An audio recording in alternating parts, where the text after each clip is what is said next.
신약성경 402쪽에 있습니다. 제가 요한계시록 3장 1절로 6절 말씀을 봉독해 올리겠습니다. 요한계시록 3장 1절로 6절입니다. 사대 교회의 사자에게 편지하라. 하나님의 7영과 7뼈를 가지신 이가 이르시되 내가 내 행위를 아노니 내가 살았다 하는 이름은 가졌으나 죽은 자로다. 너는 일깨어 그 남은 바 죽게 된 것을 굳건하게 하라. 내 하나님 앞에 내 행위에 온전한 것을 찾지 못하였느니 그러므로 내가 어떻게 받았으며 어떻게 들었는지 생각하고 지켜 회개하라. 만일 일깨지 아니하면 내가 도둑같이 이르리니 어느 때에 내게 이르는지는 내가 알지 못하리라. 그러나 사대에 그 옷을 더럽히지 아니한 자 몇 명이 내게 있어 흰 옷을 입고 나와 함께 다니리니 그들은 합당한 자인 영고라. 이기는 자는 이와 같이 흰 옷을 입을 것이요 내가 그 이름을 생명책에 결코 지우지 아니하고 그 이름을 내 아버지 앞과 그의 천사들 앞에서 시인하리라. 귀 있는 자는 성령이 교회들에게 하시는 말씀을 들을지어다. 아멘. 자, 오늘은 무기력과 갈증을 그분의 것으로 채우라는 제목으로 말씀을 나누려고 합니다. 오늘을 사는 현대인들에게 공통적으로 나타나는 부정적인 증상이 많이 있다고 합니다. 그중 하나가 바로 무기력증입니다. 무기력증. 어떤 상황에 적응하지 못하거나 대처하지 못하여 의욕이 상실된 현상을 가리킵니다. 무기력에 빠진 사람들의 특징 중 하나는 남이 잘된 이야기를 들을 때면 축하의 박수를 보내기보다는 어느덧 자신도 모르게 기가 꺾이고 입에서 말이 사라지곤 합니다. 언제는 한번 자녀들이 보드게임을 하자고 하여서 같이 앉았습니다. 설명을 해주는데 설명을 몇 번 들었지만 제가 하는 방법을 모르니까 자녀들이 그렇게 말을 해요. 아빠, 엄마랑 같이 가서 놀아. 애들이 그러더라고요. 저는 그때 무기력감을 느끼고 말았습니다. 여러분, 이런 증상은 비단 세상 사람들만 경험하는 것이 아닙니다. 예수님을 구주로 믿는 성도들 역시 종종 이러한 경험을 한다는 것입니다. 사실 기독교인이라고 하면 자신의 힘으로 살아가는 사람들이 아닙니다. 하나님의 은혜와 예수님의 사랑 그리고 성령님의 능력으로 살아가는 사람들입니다. 하지만 지속적으로 밀려오는 크고 작은 문제 앞에서 우리가 믿는 신앙은 때론 아무런 역할을 하지 못할 때가 다반사입니다. 영적 무기력증에 빠져들곤 합니다. 상대방의 말 한마디가 나의 모든 것을 무너지게도 합니다. 엄밀히 말하면 상대방의 말이 나를 무너진 것이 아니라 나의 성숙하지 못하고 건강하지 못한 자아와 영적 상태가 그 말을 통하여서 드러나는 것이라고 저는 생각합니다. 오늘 이렇게 예배를 드리지만 여러분들의 마음은 여전히 크고 작은 문제들로 인하여 짓눌리고 있지는 않습니까? 하지만 나만 겪는 문제라고 자책하지는 마십시오. 제자들은 예수님과 함께 3년간 공동체 생활을 했습니다. 하지만 예수님이 제자들을 떠나신다는 말을 하셨을 때 제자들의 마음에는 검은 먹구름이 내려앉기 시작합니다. 그리고 그들의 마음은 평안을 잃어버리고 말았습니다. 이때 주님은 제자들을 향하여서 믿음 없음을 탓하신 것이 아니라 평안의 복음을 전하십니다. 요한복음 14장 27절이죠. 평안을 너에게 끼치노니 곧 나의 평안을 너에게 주노라. 여러분, 십자가의 길을 앞두고 예수님께 제자들에게 할 수 있는 가장 온유한 방법으로 그들을 위로하는 방법으로 말씀을 하는 겁니다. 평안을 너에게 끼치노니 곧 나의 평안을 너에게 주노라. 내가 너에게 주는 것은 세상이 주는 것과 같지 아니하리라. 너희는 마음에 근심하지 말고 두려워하지도 말라. 믿음 없다고 꾸짖는 것이 아니라 오히려 그들을 위로하는 주님의 모습을 봅니다. 저는 이 말씀이 여러분에게 지금 큰 위로가 될 줄 믿습니다. 그렇다면 우리는 분명히 예수님을 믿고 성령의 능력을 간구함에도 불구하고 왜 여전히 무기력한 신앙생활을 할 수밖에 없는가? 올바른 문제 진단이 올바른 해결책을 구하는 지름길에 생각을 합니다. 오늘은 사대교회를 살펴보면서 우리의 영적 무기력함을 극복할 방안이 무엇인지를 한번 다 같이 모색해 보고자 합니다. 첫 번째로는 우리가 영적 무기력에 빠진 이유는 뭐냐면 사람들의 인정과 칭찬만을 기대했기 때문이라는 것입니다. 사대교회는 사람들의 칭찬과 인정을 받았던 교회였습니다. 예수님께서 말씀하시기를 살았다 하는 이름이 있다고 그랬어요. 살았다는 이름. 여러분, 이름이라는 단어를 원어로 보면 정확히 말해서는 평판, 살았다고 하는 평판, 살았다고 하는 평가, 여론, 이런 뜻이 더 가깝습니다. 사대교회는 살았다는 평판이 있었고 여론이 있었습니다. 남들이 인정하는 교회였지요. 이 교회는 예배당이 참 예뻐. 이 교회는 지역 사이에 좋은 일을 참 많이 한다. 이 교회는 짧은 시간 동안에 큰 부흥을 이루었다. 사람들의 이목을 끌기에 충분한 이유와 나름 조건을 갖춘 교회였습니다. 주님도 인정하였습니다. 너희의 행위를 아노니 그러셨어요. 아마 선교 100주년을 넘긴 우리 한국교회의 평가도 그러할 것입니다. 사람들은 본성적으로 다른 사람들에게 인정과 칭찬을 받고자 하는 열망이 있습니다. 지극히 당연스러운 일입니다. 칭찬은 고래도 춤추게 한다고 하지 않습니까? 인정받는 것만큼 또 우리를 힘나게 하는 일도 드물 것입니다. 하지만 이것에만 머물러 있다가는 낭패를 당하기가 쉽상이라는 것입니다. 사람들은 보이는 면만을 평가할 수밖에 없습니다. 하지만 주님께서는 말씀하십니다. 너희가 살았다는 이름은 있지만, 평가는 있지만, 여론은 있지만 실상은 죽은 자라. 내면은 죽었다고 말씀하고 있는 것입니다. 이게 웬 날벼락입니까? 이것이 옳은 길이라고 믿고 일생을 달려갔는데 주님께서 하시는 말씀이 그것이 아니라는 것입니다. 마치 야곱이 잠에서 깨어 일어나 보니까 나의 일이 아니라 내가 하였던 것처럼 같은 이치입니다. 제가 신학교에 입학하게 된다니까 제가 섬기는 모교회의 그 권사님들께서 저마다 저를 위해서 축복의 기도를 하신다고 말씀하십니다. 대부분의 기도가 이런 것들이었습니다. 우리 재성이 큰 목회자가 되어서, 큰 목회자가 됐어요. 여러분 앞에서 설교를 하잖아요. 세계 방방곡곡을 다니면서, 제가 미국까지 왔잖아요. 돌아다니면서 하나님의 말씀을 전하는 사역자가 되게 달라고, 그런 기도였습니다. 그 말씀을 여러분 내 속도도 있겠지만 겉으로 딱 본 느낌이 뭐냐면요, 사람에게 인정받는 목회자가 되라는 것입니다.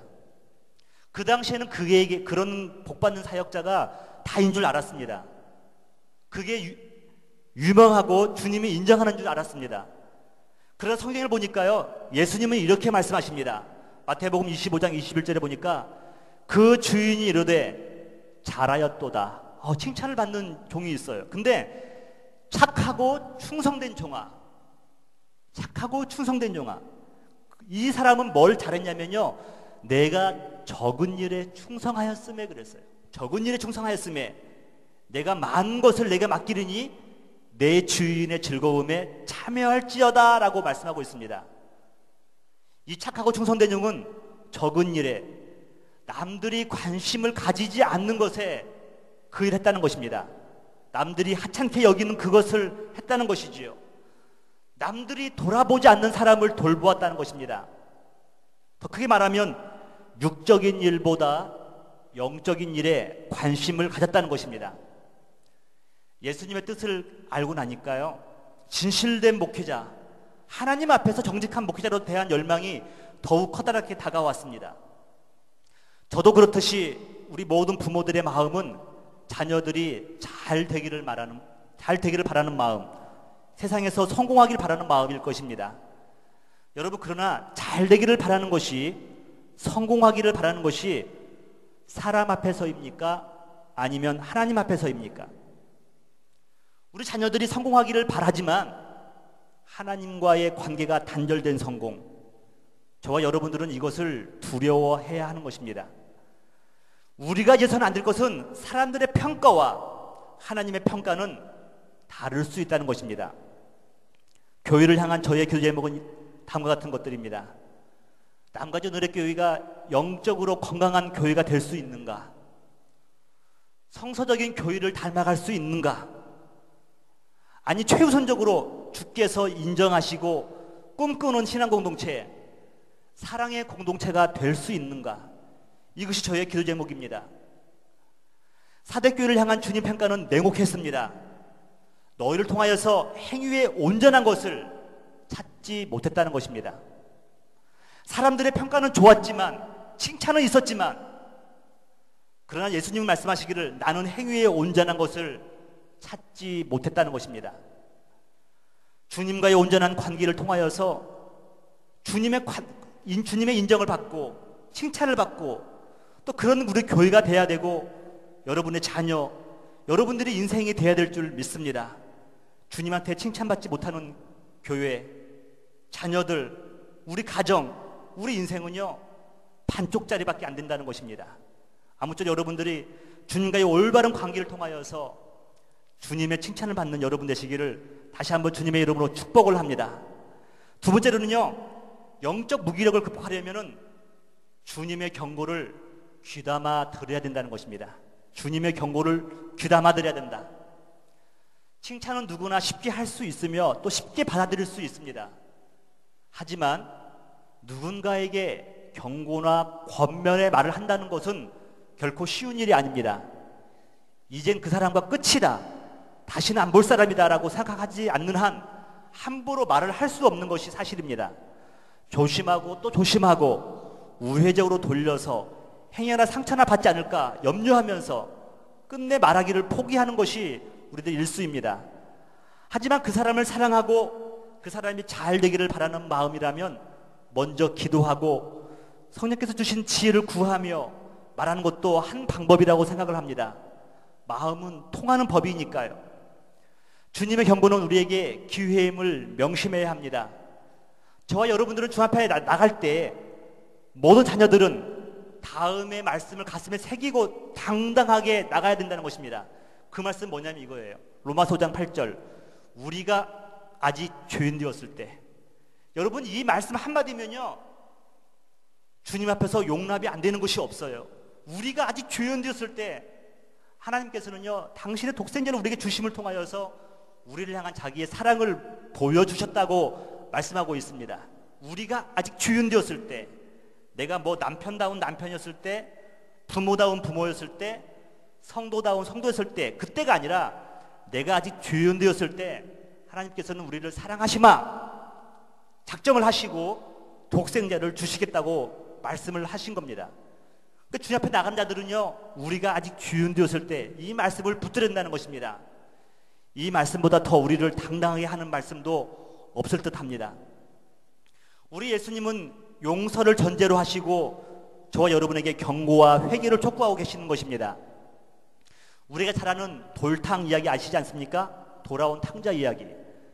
둘째 아들은 아버지의 소유의 절반을 받아 먼 타국으로 떠납니다. 아마도 아버지의 시야와 영향력에서 벗어나고자 했던 것 같습니다. 여러분, 처음에는 친구들이 몰려듭니다. 아마도 유력한 정치인들도 함께 했을지도 모르겠습니다. 둘째 아들은 자신이 참으로 대단한 사람이라고 착각했을지도 모릅니다. 그러나 그 생활은 오래 가지 못했습니다. 방탕한 생활을 일삼다가 끝내 모든 재산을 잃고 말자 친구들도 하나 둘씩 떠나가고 홀로 남게 됩니다. 그리고 홈리스 생활을 하다가 문득 떠오르는 것이 아버지 집이 있다는 것이었습니다. 내 아버지의 집은 먹을 것이 많은데, 라는 생각 하나로 아버지의 집을 향하게 됩니다. 여러분, 그런데 아버지는 어떠한 분이십니까? 아들이 돌아오기 전부터, 아니 떠난 그 다음 날부터 마을 어귀에서 아들이 돌아오기를 기다리시는 분으로 묘사되고 있습니다. 마침내 아들이 돌아오는 것을 봅니다. 아들은 한 발짝을 내밀었지만 아버지는 이미 10발자국, 아니 50발자국을 디디면서 아들을 향해서 달려나옵니다. 그 말씀이 누가복음 15장 20절에 있어요. 다 같이 한번 읽어보실래요? 시작. 이에 일어나서 아버지께로 돌아가리라. 아직도 상어가 먼데 아버지가 저를 보고 측은히 여겨 달려가 목을 안고 입을 맞추니라고 표현하고 있습니다. 아직도 상어가 먼데 아들보다도 아버지가 달려가서 그를 측은히 여겨 불쌍히 여기면서 목을 안고 입을 맞추고 있습니다. 이것이 바로 하나님 아버지의 사랑이라는 것입니다. 하나님의 사랑의 경고는 여러 경우를 통해서 우리에게 말씀하십니다. 저는 교회 공동체에서 들리는 모든 비판을 귀담아 들으려고 노력을 많이 합니다. 때때론 부당하다고 생각하는 내용도 있지만 그래도 무관심보다는 낫기에 들으려고 노력을 합니다. 또 세상의 비판도 귀담아 들어야 된다고 생각을 합니다. 왜냐하면 그들은 우리의 선교의 대상, 전도의 대상, 잠정적인 하나님의 자녀들이기 때문에 그렇습니다. 그들은 이렇게 말을 합니다. 너희들이 하나님을 믿는다고 하는데 하나님을 믿는 믿음이 너희에게 어디 있느냐라고 말을 합니다. 그 얘기가 창세기 20장 9절에 있는 거예요. 아비멜렉이 아브람을 향해서 말을 합니다. 아비멜렉이 아브람을 불러서 그에게 이르되 내가 어찌하여 우리에게 이렇게 하느냐? 내가 무슨 죄를 범하였기에 내가 나와 내 나라가 큰 죄에 빠질 뻔하게 하였느냐? 내가 합당하지 아니한 일을 내게 행하였도다 라고 말을 합니다. 뭐가 두려워서, 네가 하나님을 믿는다고 하면서 뭐가 두려워서 나에게 이렇게 부신앙적으로 했느냐는 것입니다. 아비멜렉의 비판의 핵심은 바로 이것입니다. 아브람 네가 믿는다고 하는데 내 믿음이 어디 있느냐는 거예요. 급기야 이런 것들이에요. 너희들은 죽어가지만 죽어가는 것을 모르고 있다는 것입니다. 너희들은 하나님을 믿는 힘으로 살아간다고 하는데 하나님의 능력이 돈보다 더 세다는 것을 보여주지 못하고 있다. 이것이 세상 사람들이 우리를 향한 비판의 요소라는 겁니다. 너희들의 믿음의 능력이 무엇이냐? 주님은 경고하십니다. 회개하라. 남은 것을 굳게 잡으라. 이 경고의 말씀을 듣고 돌이킬 때 비로소 영적 무기력함을 극복할 수 있는 것입니다. 주님이 저와 여러분에게 라스트 찬스를 주십니다. 또 한 번의 기회를 주십니다. 회개하라는 것입니다. 믿음을 붙잡으라는 것입니다. 이 남은 기회를 붙드는 여러분 되시기를 주님의 이름으로 축복합니다. 마지막으로는요, 나의 갈망의 근본이 무엇인지를 알아야 된다는 것입니다. 나의 갈망의 근본이 무엇인가? 사람은 영적인 존재이기에 영의 아버지이신 하나님과의 관계가 원만할 때 참 기쁨을 누릴 수가 있습니다. 여러분 잘 아시는 세리장 삭개오는 부자였지만 외로운 사람이었습니다. 이 돈만 나에게 있다고 한다면 내가 부자가 되면은 나는 행복할 줄 알았지만, 그러나 부자가 되었지만 여전히 외롭다는 것을 그는 알게 되었습니다. 그러나 하루는 예수님께서 그 외로운 삭개오 집에 머물겠다고 말씀을 하십니다. 그리고 그에게 말씀을 주시는데 그 말씀에 삭개오가 변화되기 시작합니다.